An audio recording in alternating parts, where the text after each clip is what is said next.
สวัสดีครับสวัสดีครับพ่อแม่พี่น้องทุกคนเนาะตอนนี้เราก็นั่งอยู่ที่อาหารตามสั่งอาหารตามสั่งตอนนี้ก็บอต้นก็มาตามติดชีวิตเบาหลังนะเมื่อวานนี้เขาหยุดงานวันนี้ผมก็จะมาถามเขาเมื่อวานทำไมเขาหยุดงานสวัสดีครับเบาหลังสวัสดีครับ โอ้สวัสดีครับผม FC บาต้นเบิร์ดสุขุมสุขสวัสดีครับสวัสดีครับบายิวสวัสดีครับสวัสดีครับสวัสดีครับเท่าแก่ครับสวัสดีครับผมอันนี้เท่าแก่นะทุกคนเท่าแก่กินข้าวผัดลูกน้องกินหมูกรอบที่แกงหมูกรอบเบาหลังกินอะไรอ่ะกะเพรากุ้ง กะเพรากุ้ง พิเศษกุ้งพิเศษกุ้งกี่บาทนี่70-80แหละอันนี้เท่าแก่เลี้ยงใช่ไหมเนี่ยใช่ตะแกรงเลี้ยงเท่าแก่ดีไหมดีอะไรเนาะดีแล้วทำไมคุณถึงหยุดบ่อยจังดีแล้วทำไมคุณหยุดบ่อยจัง FC อยากฝากถามเมื่อวานนี่บอลลังปวดแข้ววันก่อนบอลลังไม่ปวดบาลังปวดฟันเมื่อวานใช่ว่าพูดไทยไม่ค่อยเป็นเท่าไหร่ไม่เก่งเท่าไหร่บาลังปวดฟันใช่ปวดฟันข้างในเข้าไปกล้าสัญญาไหมว่าให้สัญญาอีกแล้วตั้งแต่มื้อนี้หาสิ้นเดือนสิบ่หยุดสัญญากับแฟนแล้วแฟนอันนี้แล้วสัญญากับแฟนแล้วใช่ FC สัญญากับ FC นี่สัญญาครับผมสัญญากับ FC พร้อมว่าบอลลังมีงานถ้าบาลังอยู่งานอะไรสิยอมให้บ่ต้นไปแท้อีกยอมให้เขาตอบแทนอีกอันนี้ก็คือแบบนี้นะบอลลังยืนงานก็คือแบบบอลต้นไปการที่ว่าเรื่องนี้เฒ่าแก่ทุกคนดูเฒ่าแก่ก็กินด้วยกันดูดิกินด้วยกันเฒ่าแก่ไม่กินด้วยกันกินด้วยกันสบายขนาดนั้นบอลลังยิ่งหยุดง่ายๆคือบอกว่าถ้าบอลลังจะหยุดนะคือว่า FC เพิ่นถามว่าคือว่าประมาณนี้ต้องกินข้าวอยู่หั่นนี่ประมาณนี้ต้องกินข้าวอยู่หั่นนี่ครับผมเพราะว่าเฮามาพักผ่อนอยู่ร้านนี้ตลอดประจำเลยแหละจะโมงอย่าออกไปอีกบัดนี้บ่าย 3:30บ่าย 30 นาทีนั่งอยู่นี่กินข้าวมาเฮ็ดก่อนก็คือมาก่อนโอ้ยเป็นอาหารแต่น้องผู้สาวเนาะกินข้าวอยู่นี่เนาะโอ้ทุกมื้อเนาะถ้าแกเลี้ยงนี่ทุกมื้อคันว่าเฮ็ดแบบว่างานแบบว่ายังบ่เลยประมาณบ่าย 3:30ขึ้นไปก็คือว่าไว้ก่อนก็ได้กินโอ้คันมาเลยเวลาเฮาก็เฒ่าแก่ก็ซื้อขนมให้ถ้าเลยเวลาเพิ่นก็ซื้อขนมปังให้ขนมปังนมเล็กตะซอยจังซี่นะแบบว่าเป็นอาหารเที่ยงว่าไงซะแม่นกินแทนจังซี่นะกินเป็นน้ำรสง่ายแต่เงินกินเพิ่นก็ให้อีกเงินกินเพิ่นก็ให้ตอนเช้า100นึงตอนแลง100นึงสมมุติว่าเฒ่าแก่ไล่บ่ลังออกนี่บ่ลังสิเสียใจบ่โย่เสียใจแล้วเนาะแต่มันกับอยู่ที่ความผิดของเฮาแน่เขาก็คิดว่าเฮาเฮ็ดผิดหรือเอาสมมุติว่าเฒ่าแก่ลังบ่ไล่ไล่บ่ลังออกนี่บ่ลังคิดว่าสิหางานเนี่ยดีแบบนี้สิหาได้บ่ความสามารถของตัวเองบ่ได้บ่ได้หาบ่ได้เลยแหละแบบนี้หาบ่ได้อยู่ว่าเป็นกันเองแบบนี้ฮะอ๋อเนาะ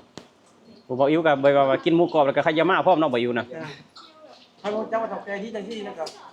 มันเศร้าง่ายๆเดือนนึงบ่อยู่บ่หยุดว่าหยุด2เทื่อมื้อที่เจ็บปวดสิๆบ่หยุดล่ะแต่ว่าบ่อยู่บ้านอาทิตย์นึงบ่ได้เจ็บปวดแต่ว่าไปมีภารกิจของไปหยุดมื้อนึงบ่อยู่แล้วปวดบ่ล้างปวดฟันอันนี้แก้เฒ่าแก่นะบ่แม่นคือบ่ให้เฒ่าแก่กินดีๆดีกว่าเฒ่าแก่ก็โคกนี่แก้วเฒ่าแก่โอ้เนาะเพิ่นเดี๋ยวให้พยังยังใครสั่งเนาะเฒ่าแก่เพิ่นบ่ได้บอกว่าเอ้ยแกกินอันนี้นะแกกินอันนั้นเฒ่าแก่บ่ได้บงการบ่คือว่าใครอยากได้ก็สั่งกินเลยสั่งโลดโอ้อย่างยังก็สั่งโลดเพิ่นบ่ได้เว้า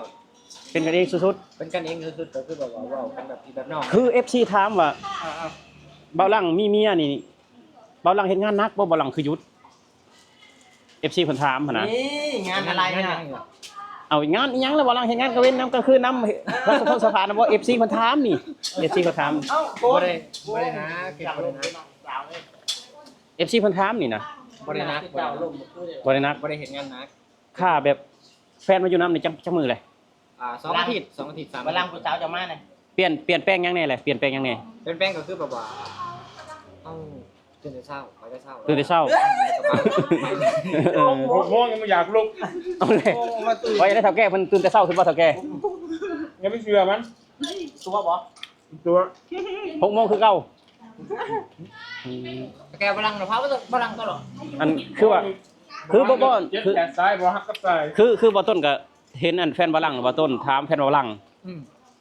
บางมื้อก็ไปว่าเที่ยงคืนว่ะบางมื้อก็ขึ้นห้องเที่ยงคืนบ่ลังนะตี3บ่อันแบบว่าอันบ่ลังไปไสว่ะสั่งให้เพิ่นซื้อน้ำแข็งมื้อคืนสั่งไปซื้อน้ำแข็งน่ะ 4 ทุ่มกับห้องเที่ยงคืนแม่นความจริงบ่ลังหรือจังไดนี่เมื่อคืนนี่ก็ย่อมหาความจริงอยู่เมื่อคืนย่อมความจริงไปซักเขาสั่งให้ไปซื้อน้ำแข็งกับโค้กไปช่วงประมาณ 3 ทุ่มเกือบ4 ทุ่มแล้ว ไปได้เห็นเพื่อนซะ ไปประเทศหมู่นะบาดนั้น นั่งลิ้นน้ำหมูจนฮอดอันเที่ยงคืนตี 1จึงได้นอน กว่า ขึ้นบ่ได้ไปโทรไปลูกโทรไปหาเขาลงมาหาเอาแน่ บ่นะแบบว่าบ่ลังนี่คือว่านอนเที่ยงคืนนอนตีหนึ่งนี่ก็คืนเช้ามาก็ไปเฮ็ดงานได้สบายเนาะบ่ต้นบ่ได้บ่ต้นเขา4 ทุ่มแล้วบ่ต้นตาจะปิดโลด เคยนอนกันนั่น แม่นหมู่เว้านำใช้ได้ก็จะคืออยากรับโลดอ่ะ เออ บ่ต้นบ่ได้เพราะว่าบ่ต้นคืออายุยังหลายแม่นแหละเนาะเพราะว่าอายุยังน้อยก็คือได้คือเว้าลังหั่นล่ะ2 มื้อ2คืนก็ได้ อันนี้ตลอดได้แบบว่าแทบสิตลอดได้ฮะแต่ว่าเดี๋ยวนี้ก็บ่อยากเฮ็ดปานใดเลยฮะก็มื้อคืนนี่แหละเฮ็ดพิษน่ะ เออมื้อคืนเฮ็ดพิษ เฮ็ดพิษ แล้ แล้ว วเขาก็หายนะ แล้วตอนนี้เขาเว้านํยังแฟนน่ะ นั่ง ยังบ่ได้เว้านำซ้ำ บ่บอก แฟนเว้านำแต่คืนนี้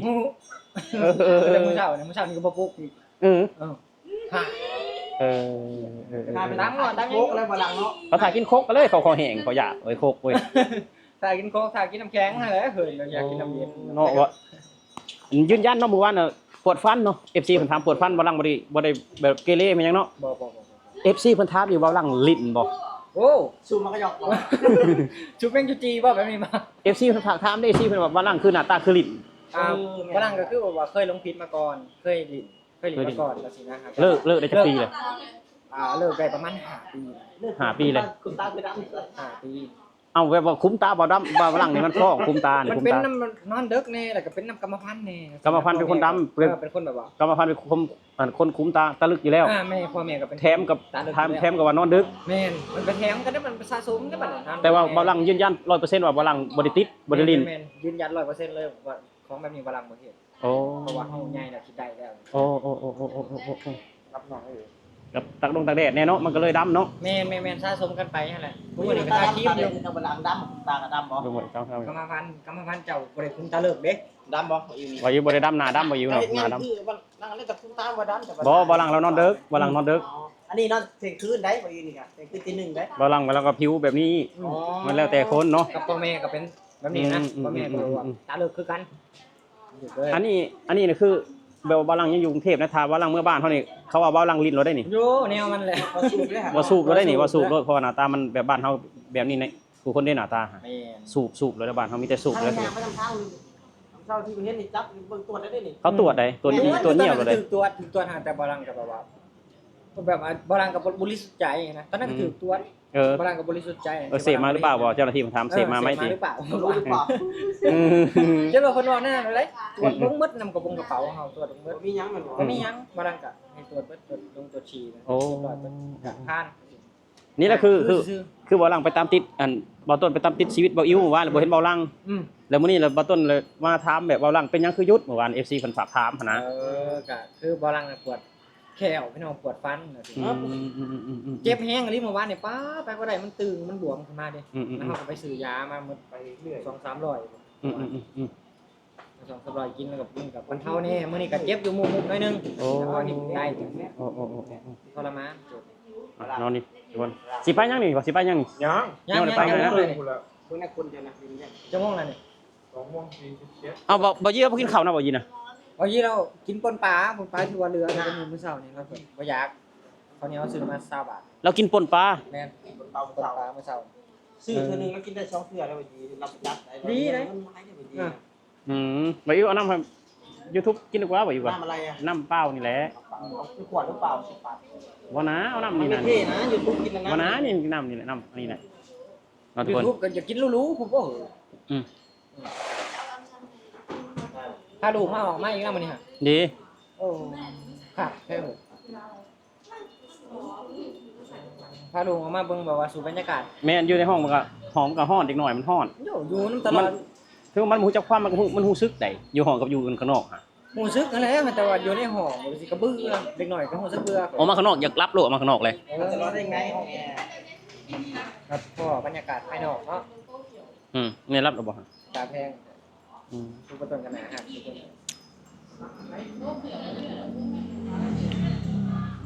วันนี้กินแตงโมแล้ววันนี้มึงกินแตงโม น่ารักบ่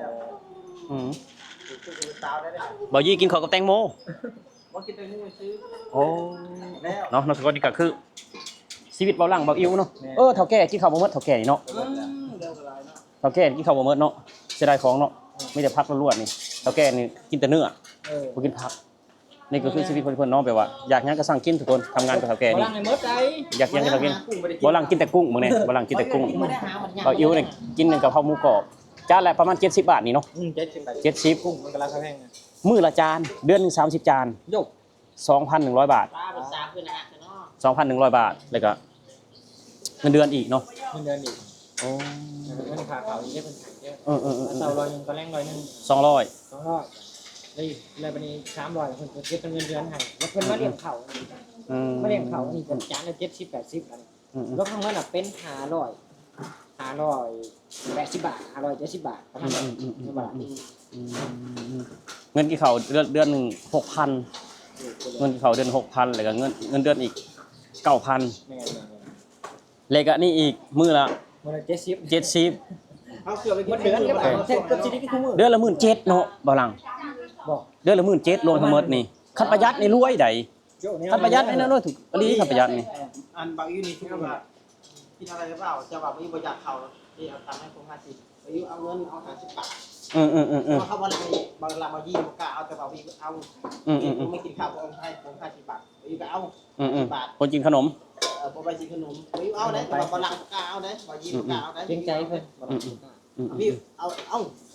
อันนี้กินอันนี้70 บาทครับเอา50 บาทหรือ40 บาทเอาไปให้40 บาทกินข้าวไปเชื่ออื่นนะกินนะครับ แม่ เดือนละ17,000 คนละ กว่าเงินเดือนตำรวจลาวนี่นี่ โยกกว่าแล้ว กว่าเงินเดือนทหารลาวอีกได้นี่ กว่าเงินเดือนพวกที่ว่ามีเกียรติอยู่บ้านเฮาแหละ กว่าเงินเดือนผู้ใหญ่บ้านเนาะกว่าเงินเดือนผู้ใหญ่บ้านอีกเนาะ เงินเดือนพยาบาลเฮาเท่าไหร่ เงินเดือนผู้ใหญ่บ้านสิประมาณ200,000กีบนี่แหละ200-300 บาทนี่แหละ ก็วันไหนก็ได้ต่อเดือนนั่นคือจิจังแท้ เอากันนอนนี่แล้วเดือนพยาบาลเนาะเก่งเกิน300,000เงินเดือนพยาบาล เจ้าว่าอยู่ไทยนี่ โอ้อะไรลายเลยลายเงินเดือนพยาบาลลายเลย คือแตกต่างกันเนาะคือกัน เนาะทุกคนนี่ก็คืออาชีวิตเนาะบ้านล่างเปาอิ๋วใส่เสื้อคือกันเนาะใส่มาสั่งมาพร้อมกัน สั่งมาพร้อมกัน ใส่มาพร้อมกันแต่ว่าเขาหล่อนะมันกับฝรั่งไพ่หล่อกับไพ่FC ไอเอฟซีเม่นมาบ้างเนาะ ว่าไพ่กับฝรั่งไพ่หล่อไพ่ แบบไผจะรออีกละ รอบ่รอกับบ่ลังก็มีครอบครัวแล้วบ่ลังก็บ่จะ บ้านหลังก็มีครอบครัวเลย ก็มีกันแล้ว บ่อยากจะสู้ เพื่อว่าบ่ไม่เจ้าสู้ว่าความหล่อความยังนี่ ผมรอเอาให้พี่น้องตัดสินเอาเบาหลังกับเบาอิ๋วไผรอเนาะ แล้วอยู่นี่ตาสีคิ้วข้าวกับฝรั่งมันนึ่งจากวนาตาจากบ่ฮู้ นี่ ให้พี่น้องเม่นมาบอก เนาะ บ่รอนะให้ คือทางให้บาต้นตัดสินก็คือเลข11เลยทุกคนเลยเลข11เลข11คันให้บาต้นตัดสินได้เลข11บ่ให้ไผเดียเปรียบเสียเปรียบเลข11เลย2คน เสมอบ่ยอมเลยเป็นที่1 เอ้าทุกคนสำหรับคลิปนี้บาต้นกับเบาหลังเบายีกับสิขอลาพี่ลาน้องไปแล้ว ครับ ขอบคุณ FC ทุกคนที่เข้ามาให้กำลังใจเด้อสวัสดีครับผมสวัสดีครับเบาหลังสวัสดีครับ สวัสดีครับ สวัสดีครับบายุสวัสดีครับ ฝากกดติดตามแน่